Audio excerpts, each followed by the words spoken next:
Vamos lá. A República. Vocês vão ver no Classroom, que tem ali vários episódios de um podcast que eu fiz há muito tempo, que cada episódio daquele é um capítulo da República. Então tem um resuminho ali, né? Como é resumo, claro, assim, tem só os pontos principais. Não necessariamente ligados à ética, mas ligados à discussão geral sobre justiça, né? Então fica ali como uma curiosidade só para quem quiser, né, não ouvir, né, uma leitura da República, não é a mesma coisa que você pegar o livro para dar uma encarada, mas pelo menos ali um destaque para a lógica do livro, né, os pontos ali relevantes de cada capítulo, né? Então está ali como conteúdo extra, tá? A República, você já sabe, começa com a discussão sobre justiça, o tema é justiça, e o primeiro argumento que é levantado é um argumento que coloca em xeque a lei. Não só a lei, mas a própria democracia, no final das contas. Tem um dos personagens que dialoga com Sócrates, que é um cara assim, filho de gente poderosa. É um cara, enfim, como as heranças ali são familiares, como a questão do poder, ela é praticamente hereditária, pode-se dizer que ele mesmo é uma pessoa poderosa. E ele faz uma afirmação que é a seguinte: justo é aquilo que o mais forte diz que é. Porque, na verdade, tem um raciocínio intermediário aí, em que a justiça é aquilo que a lei determina, que a justiça não tem como norte aquele direito natural incerto, aquele critério metafísico da vontade dos deuses que eu não tenho como saber qual é, mas tem na lei. Mas a lei, por sua vez, tem um conteúdo. E quem é que define o conteúdo das leis? Não o mais poderoso, não o mais forte. Mesmo na democracia. Porque em sendo a maioria das pessoas facilmente conduzíveis, facilmente seduzidas pelos bons oradores, acaba que ser bom orador torna você poderoso, então você predomina. Aliás, não é boa parte da crítica que a gente escuta sobre o direito hoje? Boa parte das leis são feitas com base em relações de poder em que a maioria da população, de fato, não dá pitaco. Até pelo próprio sistema. A gente tem uma democracia direta apenas no aspecto da seleção de pessoas que vão ocupar determinadas funções. Ou uma função executiva ou uma função legislativa. Mas uma vez que a pessoa é nomeada, o jogo da discussão qualitativa do conteúdo das leis fica na mão dos eleitos e você está de fora. Claro, tem outras pessoas que estão de fora, mas que elas conseguem ter influência. Elas conseguem conversar com quem discute leis. É o lobby, por exemplo. Qual é a força do teu lobby? Qual é a força que você tem para tentar convencer alguém em Brasília de fazer ou deixar de fazer alguma coisa? Então, no final das contas, a lei que todo mundo segue. Não dá para negar que, em termos práticos, em termos concretos, é a vontade do mais poderoso. Isso é um fato, né? O problema de Sócrates não é isso. O problema de Sócrates é chamar isso de justiça. Quer dizer que justiça é simplesmente o que o mais forte decidiu, está decidido, pronto, acabou. Aí, claro, aí fica fácil você ver que tem um problema. Não precisa ser Sócrates para sacar, né? Só porque é o mais poderoso. O mais poderoso tende a dizer que é o bem aquilo que é o bom para ele. É completamente diferente. Se uma ideia, sua visão de mundo é agradável para mim, claro, eu tento convencer todo mundo. Eu uso os recursos que estão à minha disposição para que esse seja o critério, porque isso me beneficia, né? A gente discute hoje a influência da Faria Lima, por exemplo, na condução de toda a política econômica. E olha que coisa discrepante. O Brasil tem comemorado, né, um índice, uma espécie de recorde, de índice baixo de desemprego, atingido agora, recentemente, né? Aí, bom, devia ser uma coisa boa, né? Mas não, boa parte dizendo que isso é ruim, que muita gente empregada, é muita gente ganhando salário, é mais gente consumindo, pressão inflacionária, tem que aumentar os juros. Aumentando taxa de juros, o cartão de crédito fica mais complicado, o cheque especial, aquele do qual você nunca consegue sair, fica mais complicado, né? É uma coisa esquisita, né? Então é bom ter gente desempregada, é isso? Vai explicar para o desempregado. Não é uma coisa esquisita?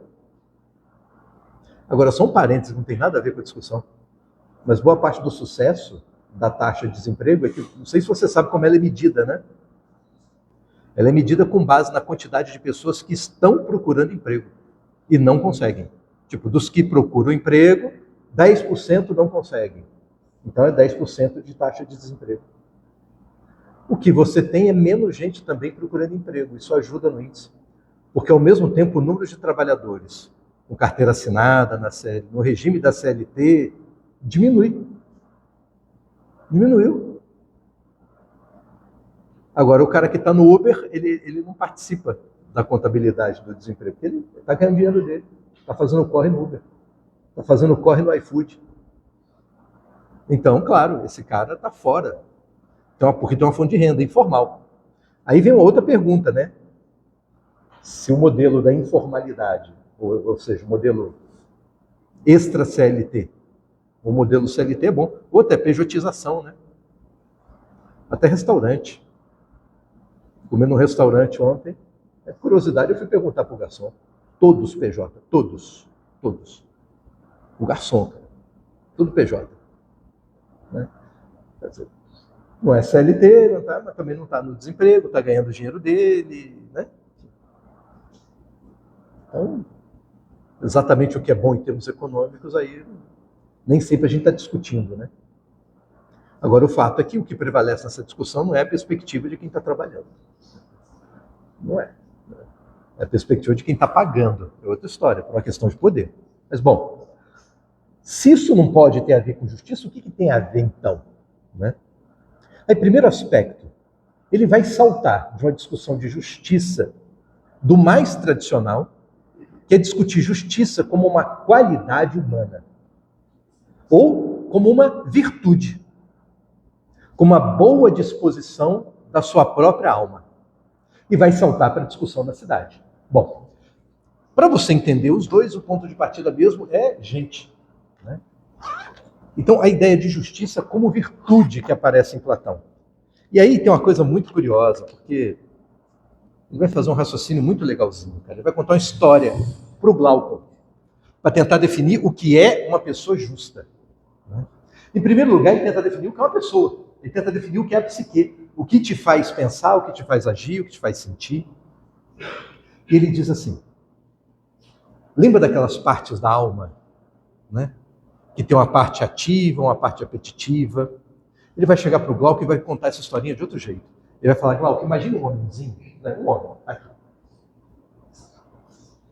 Veja o meu talento para o desenho.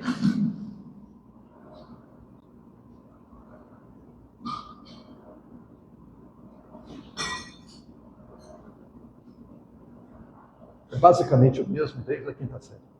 Né? Imagina um homem dividido em 3 partes. Né? 1, 2, 3. Você já sabe essa altura do campeonato que essa parte, onde há mais prevalência do que há de imaterial em você, que é o seu espírito, e menos do que há de material em você, que é o corpo, ele vai chamar de parte racional. Beleza? Você tem essa parte de baixo, que é a parte que ele vai chamar de apetitiva. E você tem essa intermediária, que ele vai chamar de parte ativa. E aí, aula passada, tranquilo. Cada uma dessas, você lembra, tem uma disposição virtuosa. Né? Então, da parte racional, é a sabedoria. Ou seja, aquele que usa bem a razão é o sábio. Né? Da parte ativa, é a coragem. E da parte apetitiva, é a temperança.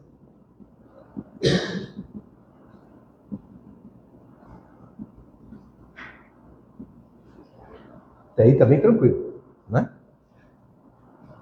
Mas, ao mesmo tempo, fala-se de justiça como virtude. Aqui você tem 3 virtudes e não tem justiça. Então onde é que entra esse negócio? Se são só 3 partes. Não tem uma quarta para colocar você. Né? Não tem uma quarta para encaixar a justiça. Né? E aí, só para fazer uma coisa legal, porque ele bota isso no diálogo, a República é um diálogo em que Glauco, que é o principal dialogador com Sócrates, ele não só pontua bem a discussão, mas ele ainda insiste em certas dúvidas. De tal maneira que Sócrates aparece no texto explicando a mesma coisa mais de uma vez. Aí, nesse momento, ele explica mais de uma vez. Ele diz, imagina o seguinte, imagina um homenzinho pequeno. Imagina agora um leão maior do que esse homem.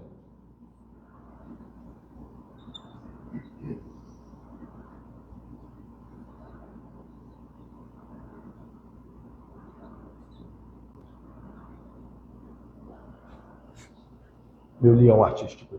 Né? Um leão maior que esse homem. Agora imagine uma hidra maior do que o leão.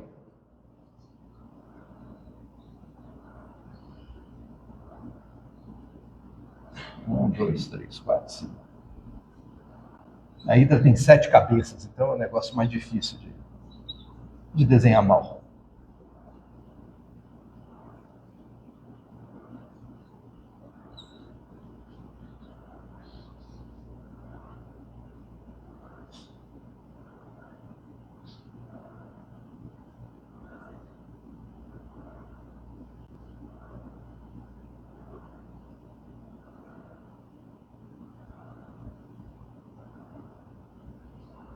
A hidra, né? Espécie de corpo de lagarto com cabeças de serpente no plural.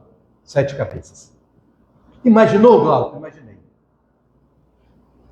Isso aqui é o próprio desejo, que é a disposição que devém dos apetites.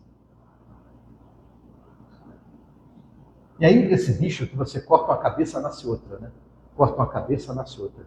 Hércules teve que enfrentar a hidra de Lerna, foi um dos 12 trabalhos dele. Então, é uma metáfora boa, uma alegoria boa para desejo. Você satisfaz um, nasce outro, satisfaz um, nasce outro, que é pura falta, pura incompletude.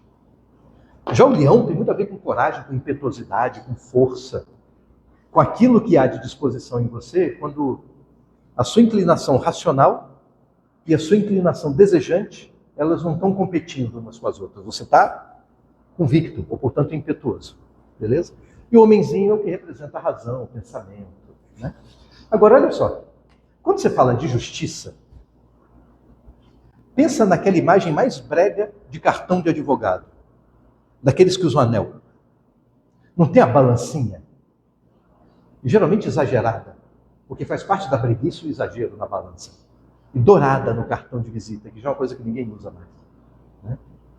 Como a balança, como o equilíbrio, como o metron, a justa medida entre as coisas, está tão presente. Mas uma pergunta que pouca gente faz, tudo bem, direito tem a ver com equilíbrio, mas equilibrar é exatamente o quê? O que você pesa? Né? Os egípcios, por exemplo, tinham uma imagem que era do tribunal de Osíris. Eu lembro que eu tinha um código penal comentado do Damaso de Jesus, que a capa era o tribunal de Osíris. Então Osíris é um deus do julgamento após a morte, né? Na mitologia egípcia, em que você tem um coração arrancado, o seu coração é colocado numa balança e do outro lado coloca a sua pena. Eu tenho que ser pesado ali. É o coração versus pena. Se seu coração estiver mais leve do que a pena, você vai para o mundo que equivale ao paraíso egípcio. Se não, tem um crocodilo, Horus, que vai devorar o seu coração, que é uma versão do inferno. Né? É isso que acontece contigo. Mas na balança da justiça, o que eu estou pensando? O que tem que estar equilibrado? Dirá Platão. As virtudes.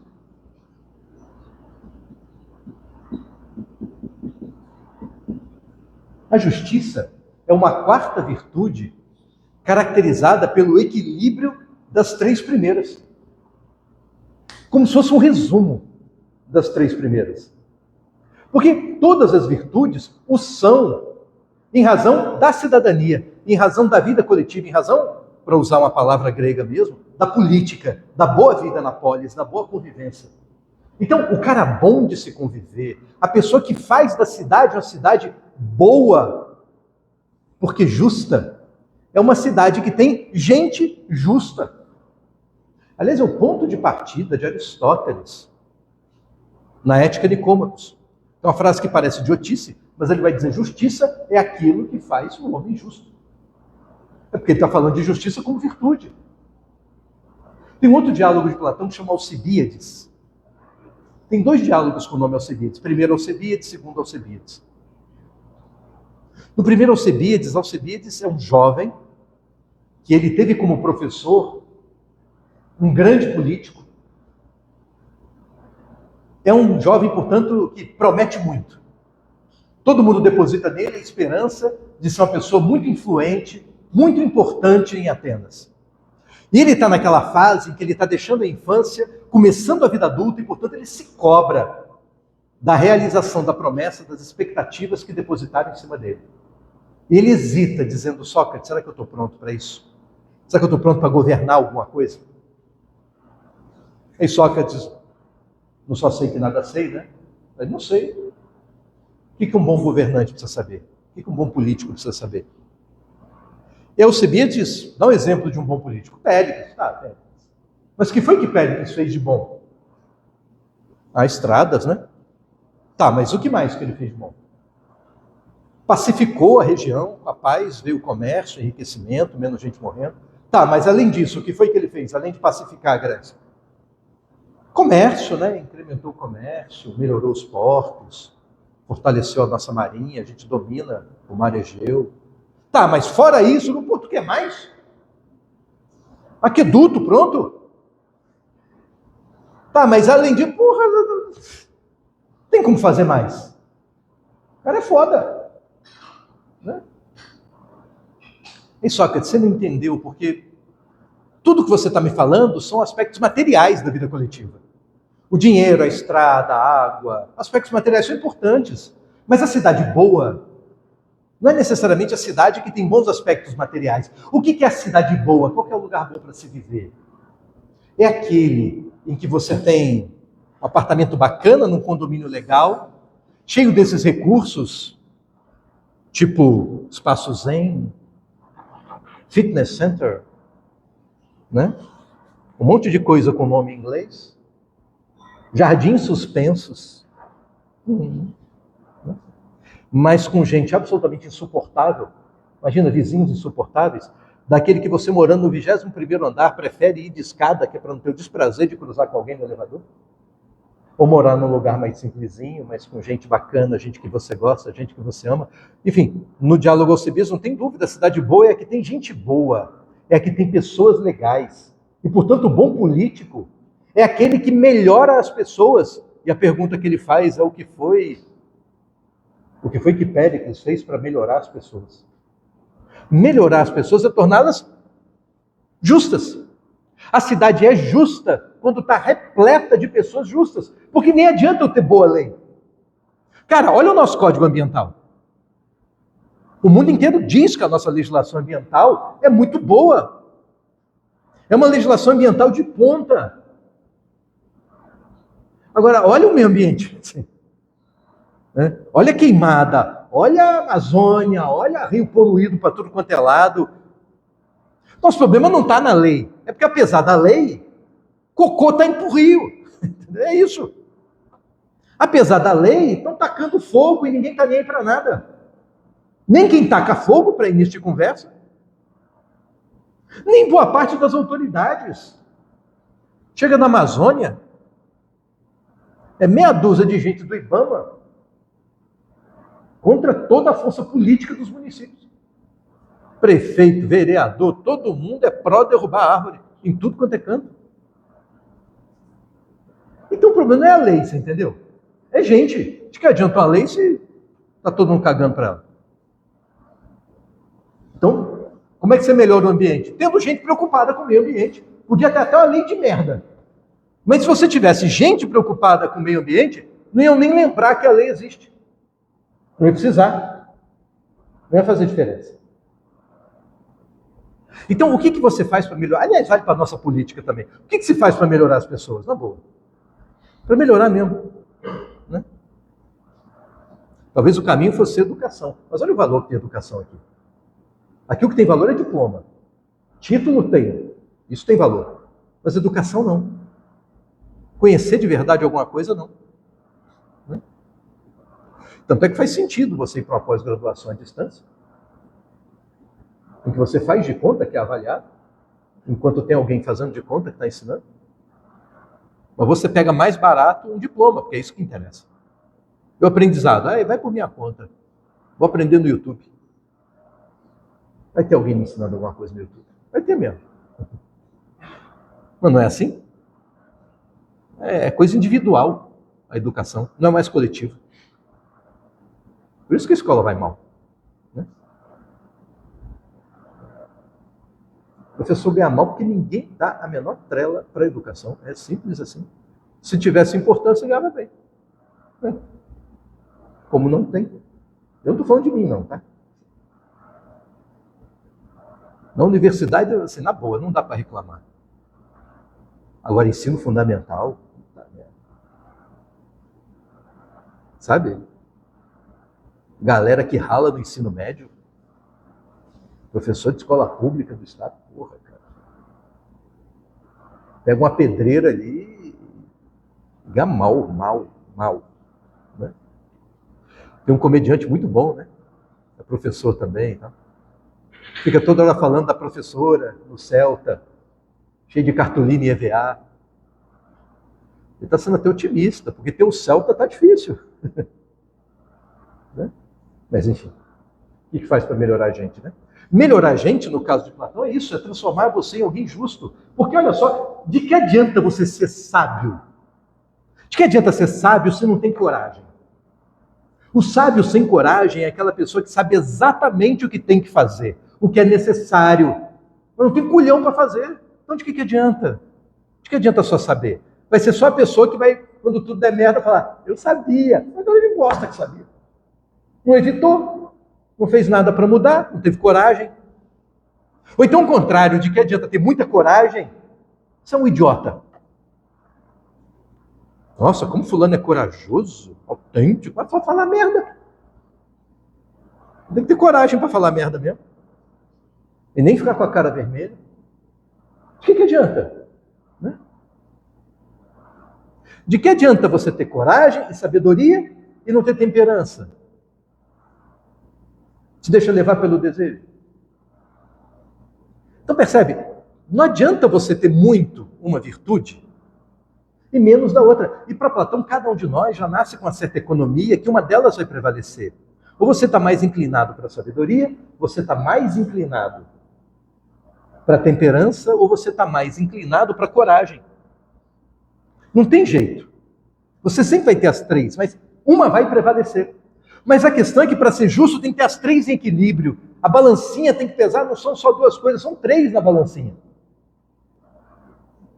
Então, se eu estou discutindo no indivíduo justo, já é raro você encontrar esse fenômeno. Alguém que seja ao mesmo tempo sábio, temperado e corajoso. Aliás, boa parte das vezes chama mais atenção a falta de uma dessas virtudes em quem julga do que propriamente a presença das três. Mas lembra que ele está discutindo na cidade? Ele vai fazer um paralelo disso com a cidade, porque ele vai dizer, olha, a cidade não é formada por gente? Não é gente que torna a cidade melhor? Então é gente em sua disposição de espírito que vai tornar a cidade mais justa. E mais, se eu não consigo com muita facilidade esse equilíbrio das virtudes no indivíduo, na coletividade pode ser mais fácil eu conseguir esse equilíbrio. Ou seja, talvez seja mais fácil atingir a justiça na cidade do que a justiça no indivíduo. Como? Equilibrando as virtudes, transformando-as em papéis sociais distintos. De tal maneira que aos sábios, e no caso a sabedoria que está associada à filosofia, ao filósofo, cabe o governo, fazer a lei. Isso porque a lei vai ser o critério. A lei é o critério que determina a conduta de todo mundo, exceto a de quem faz a lei. Não que quem faz a lei, no momento seguinte a lei ter sido feita, não tenha que se submeter a ela.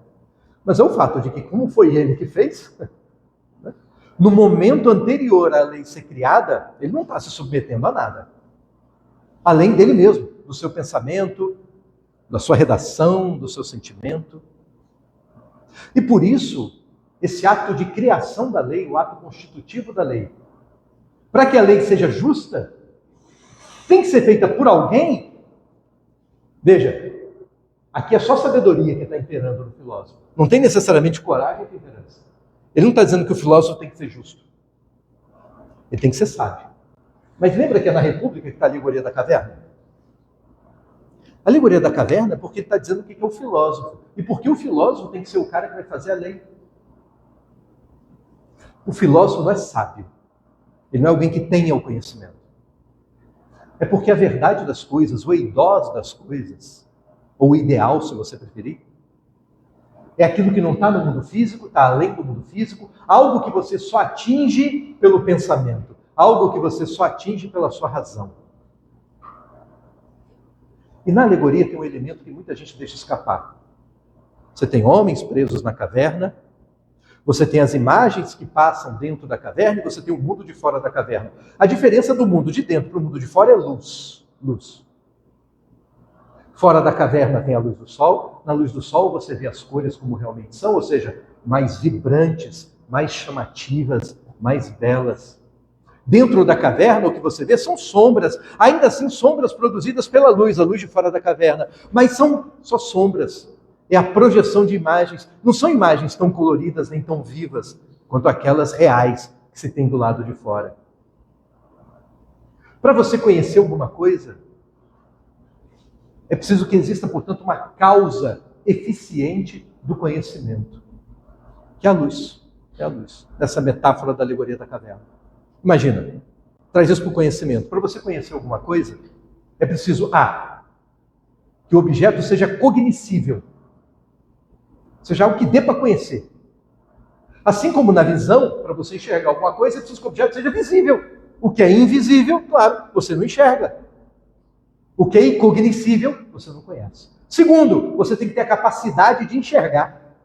Claro, porque sem a capacidade de enxergar, o objeto pode ser visível, mas você não vai enxergar.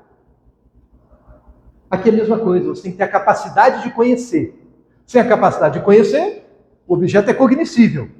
Mas você não tem a capacidade de conhecer esse negócio. Você não consegue entender. Também não vai dar certo. Mas não basta só os dois elementos. Você enxerga, o objeto é visível, mas está tudo escuro. No escuro você não enxerga nada do mesmo jeito. Então ele usa a visão para fazer uma metáfora, para dizer que o conhecimento é a mesma coisa. O conhecimento tem uma causa eficiente, não basta você ter uma cabeça boa. Não basta ser inteligente, não basta ser sagaz, não basta que aquilo que se quer conhecer seja passível de ser conhecido. Tem que ter algo mais. Tem que ter algo mais.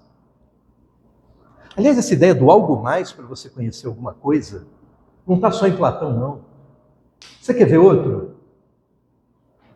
Carta de São Paulo aos Coríntios, carta 13, a mais famosa, por causa de Renato Russo. Ainda que eu falasse a língua dos homens e dos anjos, sem amor eu nada seria. No original em grego, ágape. Na tradução latina de São Jerônimo, a Vulgata, sem caritas. Repara que o que São Paulo está falando aqui nesse papo é o seguinte: olha, ainda que eu dominasse um monte de língua, ainda que eu falasse a língua dos homens, ainda que eu falasse a língua dos outros, ainda que eu soubesse coisa pra caralho, eu sou um erudito, eu sou intelectual, ainda assim, sem amor eu nada seria, porque para ele a causa eficiente do conhecimento é amor. De que adianta você ser inteligente? Porque sem amor, sem essa disposição de espírito afetuosa, você não chega à verdade. Aqui o que Platão está dizendo é a mesma coisa, só que no lugar de amor ele coloca a ideia do bem. Cara, tem gente que é escrota e é inteligentíssima. Inteligentíssima. Teve aqui dando palestra há alguns anos, Alvino, colega professor da USP. Ele é médico. Médico. Psiquiatra. Ele é o cara que em São Paulo chamam para fazer perfis de presos. Perfil psiquiátrico, fulano é perigoso. Então ele fez de algumas pessoas famosas, Fernandinho Beiramar, Suzana Richthofen, irmãos Cravinhos, né? Tudo ele que fez. Ele está falando de Fernandinho Beiramar. Cara, se você pega a avaliação, perfil psicológico, de Fernandinho Beiramar, e pega de um empresário de sucesso, tipo Abílio Diniz, é igualzinho. Igualzinho. Tão capaz quanto. Você tem que ter uma certa disposição de espírito para ser o cara que manda em muita gente, para conquistar as coisas e tal. Você tem que ter. Ele tem. A diferença dele para Abílio Diniz é que Abílio Diniz sobe num ramo que não dá cadeia. Né? Já o Fernandinho Beiramar dá cadeia. Né? Abílio Diniz nunca mandou matar ninguém. Mas já arrancou grana de muita gente. Já botou muita gente na miséria, já fudeu com a vida de muita gente. Mas fode licitamente. Existem formas lícitas de você fuder com os outros. Né? Já vi professor se emputecer com a turma e botar uma turma inteira aqui de prova final e reprovar metade. Tem como fuder licitamente, entendeu? E quando você vai ver, é só fazer uma prova daquelas que é impossível você responder qualquer coisa. Já vi uma que o aluno tinha que responder na prova qual era um instrumento processual adequado para resolver tal questão. O problema é que cabiam os 3 possíveis. E não tem nenhum critério objetivo para dizer dos 3 qual que é o melhor.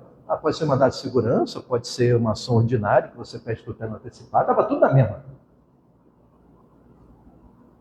Eu tenho que saber na cabeça do professor qual que gostava mais. E qual que ele gostou mais. A que menos gente respondeu. Esse foi o critério. Que é para fuder com a maior parte da turma que estava tudo. É lícito. É imoral. Mas não é lícito. Você entendeu? Não tem jeito de fuder com os outros. Então não basta ser inteligente. A questão é, o que move a sua inteligência? A sua inteligência está a serviço do quê? A sua vida está a serviço do quê? O seu trabalho está a serviço do quê?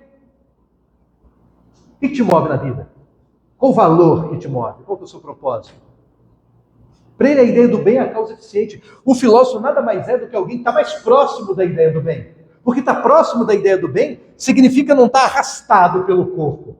Ter a alma mais livre, porque a ideia do bem, o eidos, a verdade das coisas, é aquilo que está no mundo metafísico que você só atinge sem corpo. Que é algo que, para Platão, que acredita em outro mundo, outra vida e reencarnação, algo que você só vai ver depois que não tiver mais corpo.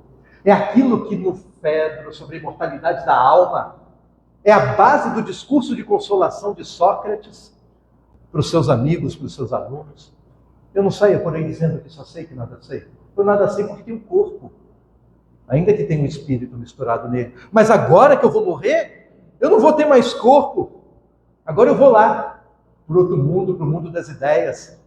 Agora, finalmente, eu vou saber alguma coisa, porque eu vou ter um contato direto com o eidos. Finalmente, eu vou ser um sábio, coisa que em vida é impossível, porque eu tenho um corpo, porque eu tenho um desejo atrapalhando. Quando muito eu não sou sábio, eu sou um filósofo. Eu tenho um amor, eu tenho um impulso, eu tenho uma aproximação pela sabedoria e, em consequência, pela ideia do bem. Então, o filósofo, para Platão, dá o melhor governante, só porque o que move ele é a preocupação com o bem. Pensa na política. O bom político não é necessariamente o cara mais culto, o bom político é o cara mais preocupado de verdade com o bem comum. E tem gente preocupada com o bem comum. Tem gente preocupada com a coletividade. Não parece, mas tem. Essas seriam as melhores pessoas. Aquela pessoa preocupada com ela, ou com a galera dela, e há quem diga isso. Eu sou representante de tal gente. Então eu só legislo para ela, o resto se dane. Eu lembro do falecido programa CQC. Em Brasília tinha tido uma confusão danada no Nordeste, ponto de enchente. Vários estados estavam sofrendo com enchente, gente desabrigada. Era o assunto do Congresso. Né? Aí chegou para um deputado desse lá e perguntou: cadê a situação lá no Nordeste? É muito grave, muito terrível. Né? Quais são os estados em que está tendo enchente, que tem gente desabrigada? Ele não sabia dizer. Né? Aí o repórter: meu Deus, o senhor não sabe dizer quais são os estados? Não, isso não me interessa. Eu sou de Curitiba, eu sou de Santa Catarina, eu sou de, sabe? Eu sou de São Paulo, eu sou de que se dane. Meu estado é outro, eu tenho que saber do meu estado, os outros que se danem. Meu amigo, você é eleito por um estado. Você é senador, por exemplo, representa o estado, você é deputado, representa a população do estado. Mas uma vez que vai para Brasília, você não faz lei só para o seu estado, você faz lei para todo mundo. Então a preocupação tinha que ser, sabe, com todo mundo. Ah, eu fui eleito pelos professores, então só quero saber de professor, o resto que se dane. Meu amigo, você pode ter sido eleito por professor, mas agora que você está ali, você elegendo é para todo mundo. É o bem comum. Então esse é o cara que devia fazer as leis. E o resto? Se você tem muita coragem, você tem que ir para a segurança. Você tem que ser um guardião. E para a coisa funcionar, esse cara aqui, o guardião, tem que estar aliado a esse aqui.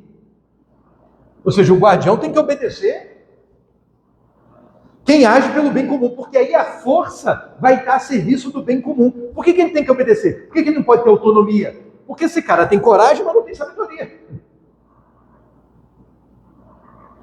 Coragem sem sabedoria tende a fazer merda. Então não pode fazer merda. Pode fazer, tem que obedecer a alguém que saiba. Tem que ter um comando de alguém.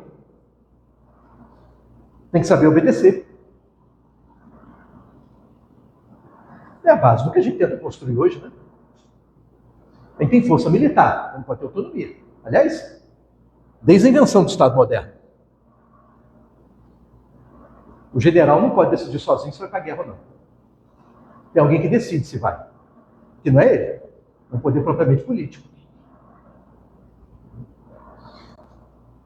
E aqui embaixo, a temperança, é o operário. Você vai encontrar no livro artesão. É porque a parte da produção econômica é aquela em que você manipula coisas da natureza. Eu planto, eu caço, eu corto madeira e beneficio a madeira criando alguma coisa. Não tem indústria, mas tem trabalho manual, tem habilidade manual. Esse é o artesão, esse é o operário. Esse é o cara que produz riqueza, que transforma produtos naturais em produtos que têm valor econômico porque são úteis. Úteis para nós, é quem paga. Seria tipo um cavalo, por exemplo. Então, esse que trabalha, o que ele tem que fazer? Obedecer à lei que esse faz. Mas esse cara só vai obedecer à lei que esse aqui faz, porque ele, repara, ele é o que está mais distante da sabedoria. Ele é o cara que mais tende a agir conforme o desejo. É o cara mais difícil de você enquadrar na lei. É o cara mais difícil de esperar que por conta própria ele obedeça à lei. Portanto, ele vai agir em conformidade com o bem. Ele age em conformidade com o desejo. Faz o que é bom para ele. Então, o único jeito desse cara obedecer é com esse aqui, meu amigo, é com polícia. É porque tem a coercibilidade do lado do bem. E é nesse equilíbrio que você faz a justiça, você entendeu? Na cidade, nela. Porque já que eu não posso contar com os indivíduos, eu posso contar pelo menos com o equilíbrio das virtudes entre os indivíduos na cidade. E o que está mediando tudo isso? O filósofo faz lei. O indivíduo, o operário, não pode decidir por conta própria, então a decisão dele não pode ser autônoma, autonomos, tem que ser heterônoma, heteronomos, tem que obedecer à lei. Você não se deixar por sua conta, você faz merda, então eu vou fazer uma lei que diz para você o que você tem que fazer. Se você obedecer, vai dar tudo certo. O bem vai ser realizado, o bem comum vai ser realizado. E esse aqui faz esse obedecer a mesma lei. Repara, tudo, no final das contas, gira em torno de um critério objetivo, que é a lei. A lei que é que ele pressupõe boa, porque ele está falando de um modelo ideal e não de um modelo real. É de como a polis deveria ser, não de como ela é. Como ela é bastante criticável para Platão. A democracia é criticável. Mas esse modelo aí não. Então, é uma lei justa. Da mesma forma que a lei religiosa, que sustenta a ideia de piedade, e o seu contrário, que permite a condenação por impiedade, com o mesmo propósito, com a mesma base, com o mesmo valor moral, no final das contas. Então a justiça para ele acaba ficando na questão do equilíbrio das forças da cidade. Na incapacidade de você controlar ou melhorar as pessoas. Aliás, o que vai distingui-lo de Aristóteles, no final das contas, é que Aristóteles ainda aposta mais no indivíduo do que na distribuição de papéis na cidade. Então, Platão é como se ele desistisse das pessoas justas. Eu desisto. Ninguém vai mudar o caráter. O pessoal não tem jeito. Mas pelo menos eu posso criar um sistema que as melhora. E aí você cria ao longo da história também a ideia de que o público é melhor que o privado. De que o público deve se impor sobre o privado, porque o bem só é possível ser atingido na coletividade, só na ideia do bem público, nunca no particular. Nunca. A ideia de que a obediência à lei é boa. Tudo isso aí está dentro de um mesmo projeto, no final das contas, que ele apresenta para você em diálogos diferentes. Há uma ideia paralela de justiça correndo por detrás dessa, porque essa é Platão, é um filósofo, que tem um peso danado para a gente, porque vai influenciar muito da cultura ocidental daí para frente. Porque ele vai ser lido, ele vai ser relido, ele vai ser estudado, ele vai ser praticamente canonizado. Mas havia uma ideia mais senso comum de justiça, que é citada em textos filosóficos, mas que não é, a rigor, uma ideia filosófica, mas que é uma ideia senso comum, que aparece em sofistas e tudo mais, e que tem lá o seu valor. E que tem como ponto de partida a ideia grega de que o mundo é um cosmos, uma ordem, e que, em sendo ordem, tudo tem o seu lugar, tudo tem o seu para quê. E justiça, nesse sentido, está ligada à justeza, das coisas estarem no seu justo lugar.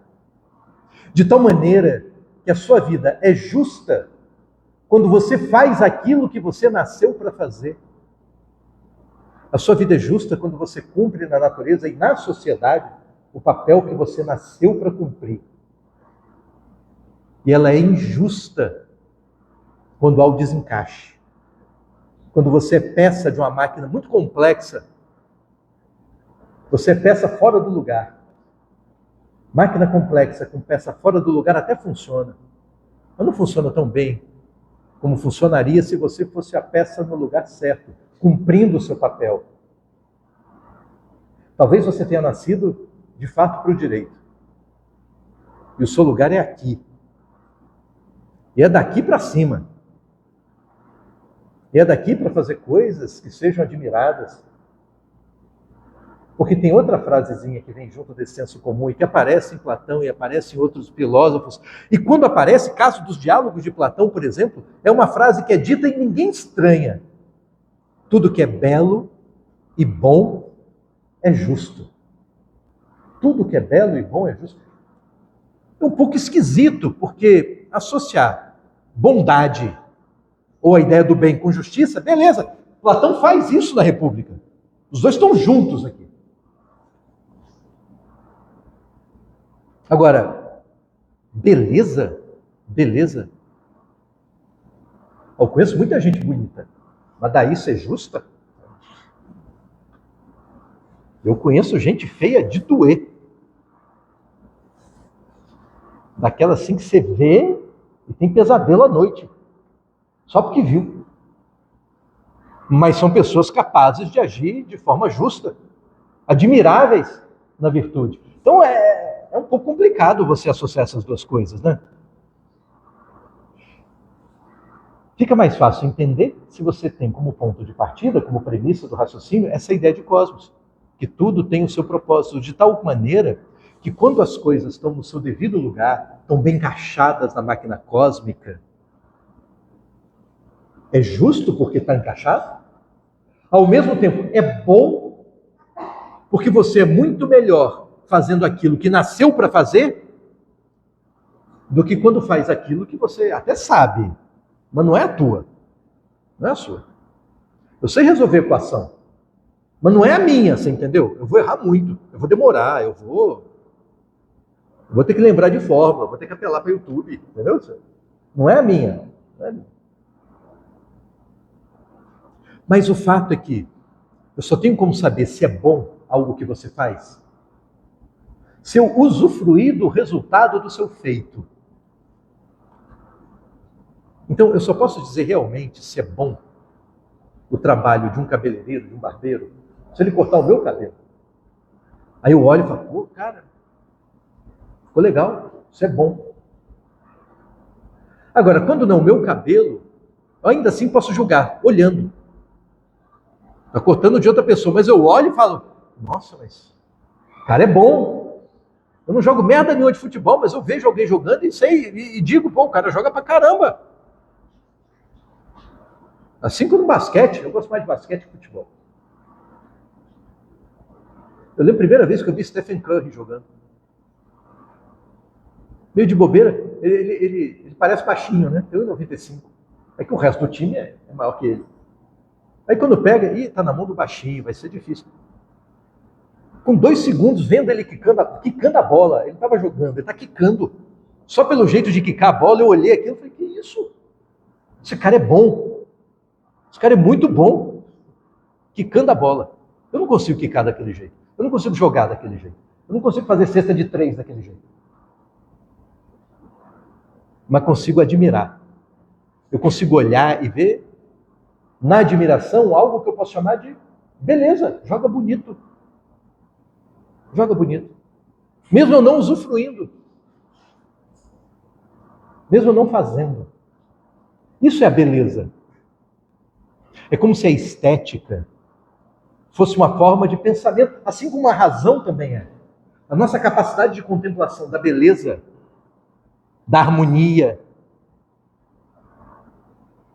de um certo encantamento com a ordem das coisas, fosse também parte da nossa inteligência, uma parte importantíssima da nossa inteligência, ao ponto de tanto Platão quanto Aristóteles, quando vão falar de educação, colocar como um tema importantíssimo na educação as artes, a música. Cara, a música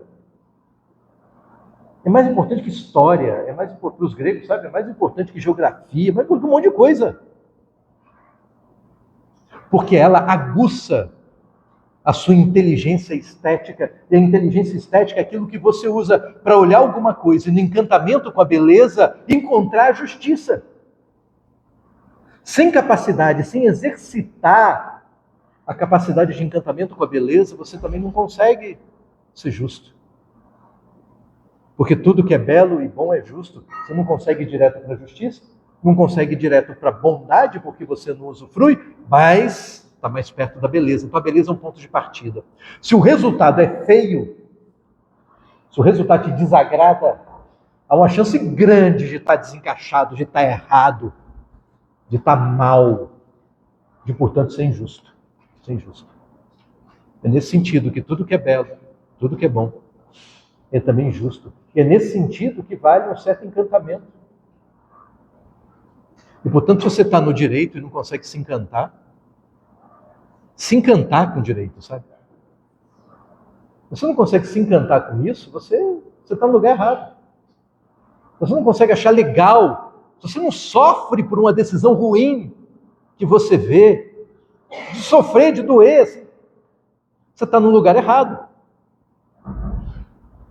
Ainda que você seja ótimo na hora de responder prova, que você é bom de decorar as coisas, e cá para nós, não precisa muita inteligência para entender as coisas no direito, né? Não. Tem que ter saco para decorar, porque é muita informação. É muito dado. Tem coisa que você não pode esquecer. Esse artigo não está sozinho, se relaciona com outros 14. Tem que lembrar dos 14. É só isso. Você tem essa capacidade, você vai longe. Mas daí dizer que você é bom? Não. Eu lembro uma no exército, era dia da vitória. Então tem, no meio militar, tem aquelas formaturas que você faz só lá dentro mesmo, para marcar certos dias importantes. Então a gente estava lá, era tomada de Monte Castelo, era a participação do Brasil na Segunda Guerra. E quem estava lá? Quem botaram para fazer discurso nesse dia? Né? ex-pracinha da FEB. Gente que estava lá em Monte Castelo. E o cara contando a história do que foi a batalha, do que ele passou. Todo mundo chorou. Todo mundo chorou.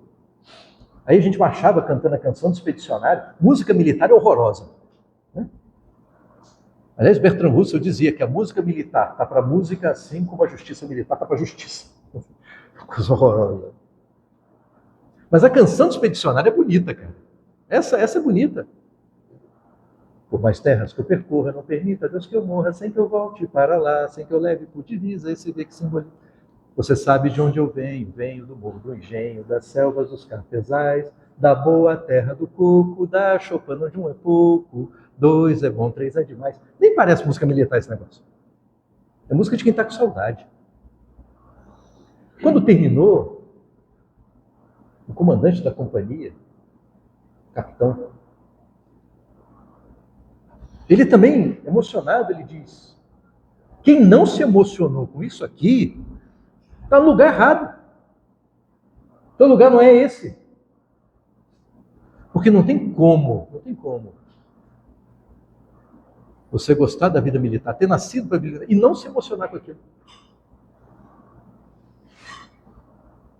Aqui é a mesma coisa. Mesma coisa. Né? Esse é o lado beleza, do qual a gente sempre esquece. Do qual a gente trata como besteira, como supérfluo. Mas que em toda a história do pensamento é tão importante. Afinal de contas, não basta ser inteligente, não basta ser erudito, não basta decorar todas as coisas, não basta falar a língua dos homens e dos anjos. Tem que ter algo mais. Tem que ter uma ideia do bem, e a ideia do bem é muito mais atingível por um sentimento do que propriamente por um conceito. Por algo que caiba numa definição, numa frase de livro, num parágrafo. Beleza? Deu para entender? Deu para sacar? Né? É isso. Nos vemos semana que vem. Até segunda-feira eu boto o vídeo, tá? É porque antes eu estava mandando direto para o YouTube, mas não gravou direito o primeiro, não sei se você reparou, porque a internet falhava. Agora não, estou gravando no celular, depois eu subo. Só que demora, né? Porque leva quase 1 hora para subir vídeo. Tá bom? Valeu!